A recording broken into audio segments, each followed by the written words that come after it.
आज रीट लेवल 1 2025 का जो पेपर हुआ है उसमें मैथ के क्वेश्चन सॉल्व करके देखते हैं किस तरीके का है। पहला क्वेश्चन है 5,52,21,325 को अंकों में लिखना था, तो ये हो गया 5,52,21,325। दूसरा क्वेश्चन था 60 व 80 के बीच अभाज्य संख्याओं का योग करना है, तो 60 के बाद 61 अभाज्य संख्या है, उसके बाद 62 भाज्य है, 63 भाज्य है, 64 भाज्य है, 65 भाज्य है, 66 67 आता है, 67 के बाद 68 69 70 71 अभाज्य संख्या है, 71 के बाद 73 अभाज्य संख्या है, 74 75 76 77 78 79 अभाज्य संख्या है। 60 और 80 के बीच में ये 5 अभाज्य संख्या है, इनका योग करना था, तो ये हो गया 7 और 1 8 9 12 9 21, ऐसा लगेगी 2 6 6 12 और 2 14 7 21 7 28 7 35, तो 351 इसका उत्तर हो जाएगा। उसके बाद ये जोड़ करना था 1/20 1/30 प्लस 1/42 प्लस 1/56, तो ये जो बट्टा वाली संख्या है ऐसे सवालों में ये दो क्रमागत संख्याओं का गुणा होता है। जैसे 20 है 4 × 5 और 30 है 5 × 30, 42 है 6 7 42 और 56 है 7 8 56। अब इसमें कॉमन लेके अगर आप इसको हल करोगे तो पहला पद आ जाएगा सीधा ही, बीच वाला कट जाएगा, 1/5 1/4 माइनस 1/8, तो ये 4 और 8 का एलसीएम 8 हो जाएगा। 8 में 4 का भाग देंगे 4 2 आ जाएगा और -1 2 -1 8/, का उत्तर हो जाएगा। पूरा इसको इस तरीके से सोल्व कर सकते हैं, बीच वाले पद सारे कट जाते हैं। 1/4 माइनस 1/5 इसको लिख सकते हैं, इसको लिख सकते हैं 1/5 माइनस 1/6 और 1/6 माइनस 1/7 इसको लिख सकते हैं 1/7 माइनस 1/8, तो ये बीच वाले सारे कट जाते हैं। लास्ट में बचेगा 1/4 माइनस लास्ट वाला 1/8 बचेगा, तो ये आ जाएगा 1/8, इसका उत्तर हो जाएगा। नेक्स्ट क्वेश्चन था 4 लगातार सम संख्याओं का औसत 23 है, तो बड़ी संख्या बतानी थी कौन सी है। सिंपल है, औसत 23 है, तो 23 से छोटी सम संख्या 22, 22 से छोटी 20 और 23 से बड़ी सम संख्या 24, 24 से बड़ी संख्या 26, तो 20 22 24 और 26 इन चार संख्याओं का औसत 23 था। 24 और 26 हो गया 50 70 90 92, 92 में 4 का भाग देंगे, औसत 23 है। तो ये चार संख्याएं थी सम संख्या जिनका औसत 23 था। बड़ी संख्या पूछी है तो बड़ी ये होगी 26। ये आया था 5 का परम मित्र क्या होता है, तो परम मित्र वैदिक गणित में ये सवाल है, 10 में से घटाना होता है। जिस अंक का परम मित्र पूछिए उसको 10 में से घटा दो, 10 में से 5 गया तो 5 का परम मित्र 5 हो जाएगा। नेक्स्ट क्वेश्चन था 4 दर्जन पेन का मूल्य 120 रुपये है, तो 35 रुपये में कितने पेन आएंगे ये बताना था। 4 दर्जन, एक दर्जन में 12 पेन होते हैं, तो 4 दर्जन में 12 चौके 48 हो गए। 120 रुपये में 48 पेन है, 120 रुपये में 48 पेन आते हैं, तो पूछा था कि 35 रुपये में कितना पेन आएंगे। तो पहले हम 1 रुपये के लिए निकालेंगे, 1 की वैल्यू निकालेंगे, तो 48 ये 120 बट्टा में जाएगा और 35 रुपये में पूछा तो 35 गुणा में चला जाएगा। 12 चौके 48, 12 ढाई 120, 2 दूनी 4, 2 5 10, 5 एकम 5, 5 7 35, 7 दूनी 14 पेन आएंगे। और अगला सवाल था लीलावती ग्रंथ के रचयिता कौन थे, तो ये भास्कराचार्य थे। नेक्स्ट क्वेश्चन था एक वस्तु 1260 रुपये में खरीदता है और 1196 में बेच देता है, तो हानि % ज्ञात करनी थी। 1260 में खरीदी थी, ये क्रय मूल्य हो गया, 1196 में बेची ये विक्रय मूल्य हो गया।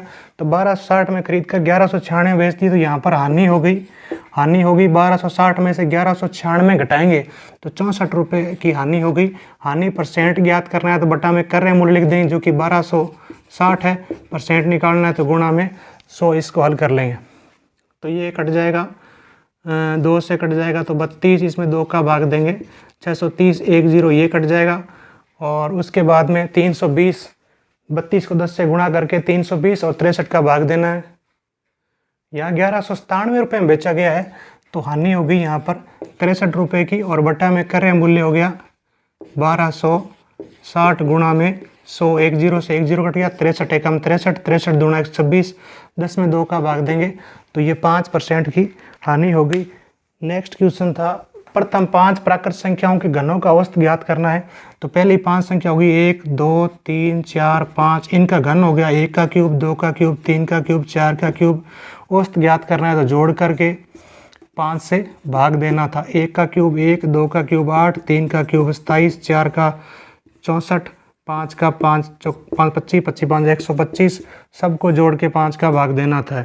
जोड़ेंगे तो 27 और 8 35 और 1 36 और 100, ये हो गया 225। 225 में 5 का भाग देंगे, 5 चौके 20, 5 5 45, 25, तो ये 45 इसका उत्तर हो जाएगा। नेक्स्ट क्वेश्चन था, किसी वर्ग की भुजा को 1/3 गुणा करने पर क्षेत्रफल में क्या परिवर्तन होगा। देखो वर्ग की पहली भुजा है 1, फिर 1/3 गुणा कर दिया तो ये हो गई। अब इसके क्षेत्रफल में क्या परिवर्तन होगा। क्षेत्रफल होता है वर्ग का भुजा स्क्वायर, तो 1 का स्क्वायर करेंगे क्षेत्रफल आया 1, और अब क्षेत्रफल कितना हो जाएगा, 1/3 का स्क्वायर करेंगे तो 1/3 का स्क्वायर 9। अब ये क्षेत्रफल इस 1 से 1/9 गुणा हो गया है। अगर अनुपात पूछे तो अब बटा में 9 है तो 9 से गुणा कर देंगे तो ये 9:1 हो जाएगा। लेकिन यहाँ पूछा है कि क्षेत्रफल में परिवर्तन अब कितने गुणा होगा, तो अब 1/9 गुणा होगा। अगला क्वेश्चन था, 12 पैकेट पेंसिल का मूल्य 362 रुपये 76 पैसे है, तो एक पैकेट पेंसिल का मूल्य बताना है। 12 पैकेट का पेंसिल का मूल्य 362 रुपये और 76 पैसे है, तो पॉइंट लगाकर पैसे लिख दिया आगे। और एक पैकेट का बताना है तो 12 से भाग देंगे, 12 3 36, 2 उतारेंगे भाग नहीं जाएगा 0, फिर 7 उतारेंगे, 12 दूना 24, 12 3 36, तो 30 रुपये और 23 पैसे होगा एक पैकेट का मूल्य। नेक्स्ट क्वेश्चन था, 10% वार्षिक दर से कोई धन कितने वर्ष में 3 गुना हो जाएगा। तो ये मूलधन मान लेते हैं 100 रुपये था, और अब धन कितना हो गया, ब्याज जुड़कर 3 गुना हो गया, तो 100 का 3 गुना 300 हो गया। तो यहाँ पर ब्याज कितना हो गया, 300 में से 100 घटाओगे तो ब्याज हो गया 200 रुपये। अब हमें क्या ज्ञात करना है, कोई धन कितने वर्ष में समय बताना है। सूत्र होता है ब्याज बराबर मूलधन गुणा समय गुणा दर बटा 100। अगर आपको समय बताना है तो ये सूत्र हो जाएगा ब्याज गुणा 100 गुणा में चला जाएगा, और बटा में क्या आ जाएगा, मूलधन गुणा दर हो जाएगा। तो ब्याज हमारा आ गया 200 रुपये गुणा 100, बटा में मूलधन था 100, दर है 10, 100 से 100 कट गया, 200 में 10 का भाग देंगे तो 20, समय हो जाएगा 20 वर्ष, तो 20 वर्ष में 3 गुना हो जाएगा। एक क्वेश्चन ये था कि P/Q बराबर 1.27 हो, तो ये परिमेय संख्या बतानी है, भिन्न बतानी है, P/Q क्या होगी। 2 और 7 के ऊपर लाइन है, मतलब ये अंक रिपीट हो रहे हैं, तो बिना रिपीट ये संख्या है 127। इसमें से जिसके ऊपर लाइन नहीं है वो संख्या घटानी है, यानी 1 घटाना है। बटा में दशमलव के बाद जितने अंकों पर लाइन है उतने 9 लगाने हैं, तो 9 लगा दिए। 127 में से 126 बटा 99, दोनों में 9 का भाग चला जाएगा, 14 में 126, 11 में 99, तो ये P/Q का मान या भिन्न जो है वो 14/11 हो जाएगी। नेक्स्ट क्वेश्चन इस तरीके से आकृति में x का मान ज्ञात करना है। तो ये एक सरल रेखा है, इसके एक की ओर 3 कोण बन रहे हैं, एक तो 5x, दूसरा बन रहा है 3x - 2, एक बन रहा है x + 2। इन तीनों कोणों का जो योग होगा वो 180 डिग्री होगा। 5x 3 8x और 1x 9x हो गया, बराबर +2 - 2 कट गया 180, x बराबर आ जाएगा 180 बटा में 9, 180 में 9 का भाग देंगे, x का मान यहाँ पर 20 आ जाएगा। नेक्स्ट क्वेश्चन था, 16 36 का LCM और HCF का अनुपात ज्ञात करना था। तो 16 और 36 का LCM ज्ञात कर लेते हैं। 2 का भाग दिया 8, फिर 18, फिर 2 का भाग दिया 4 9, फिर 2 का भाग देंगे 2 9, 2 का भाग देंगे 1, 3 का भाग देंगे 1 3, और 3 का भाग देंगे 1 3 3 9 9 दूनी 18, 18 दूनी 36, 36 दूना 72, 72 दूना 144। अच्छा HCF भी ज्ञात करना है, तो 16 का अभाज्य गुणनखंड कर लो, 36 का अभाज्य गुणनखंड कर लो, जो कॉमन आएगा वो HCF में आ जाएगा। या हम देखें कि दोनों में किसका भाग जा रहा है, सीधा ही कर सकते हैं। अब इसमें कॉमन गुणनखंड क्या है, 2, फिर गुणा 2, 2 गुणा 2, 4 हो गया इसका HCF। अब इसका अनुपात निकाल लेते हैं, 4 एकम 4, इसमें 4 का भाग देंगे 36, तो इसका हो जाएगा 36:1। अगला क्वेश्चन है, 1080 रुपये में कोई वस्तु बेचने पर दुकानदार को जो है 10% की हानि हो रही है। तो देखें 1080 की जो वैल्यू है वो 10% हानि के बराबर है, तो 100 - 10 हानि है, तो 100 - 10 हो गया ये 90%। तो 1080 की जो वैल्यू है वो 90% के बराबर है। अब हमें इसको 10% लाभ पर कमाने के लिए कितने बचे हैं, 10% लाभ कमाना है, तो 100 + 10 110% निकालना हमें। 90% अगर 1080 है तो 110% की वैल्यू कितनी होगी? तो 1% की वैल्यू कितनी होगी? 1,080 ये बटा में 90 हो जाएगा, और 110 की बतानी है तो 110 गुणा में हो जाएगा। 1 0 से 1 0 कट गया, 9 का भाग देंगे 120, 120 को 11 से गुणा करेंगे तो 1320 रुपये में बेचना होगा। अगर 10% का लाभ कमाना चाहता है तो 1320 में बेचना होगा। नेक्स्ट क्वेश्चन है, मिड डे मील में प्रति बालक प्रतिदिन 150 ग्राम चावल दिया जा रहा है, 100 ग्राम गेहूं दिया जा रहा हो तो 60 बालकों के लिए 30 दिन का कितना अनाज लगेगा? देखो, एक बालक के लिए 150 ग्राम, पहले चावल निकाल लेते हैं।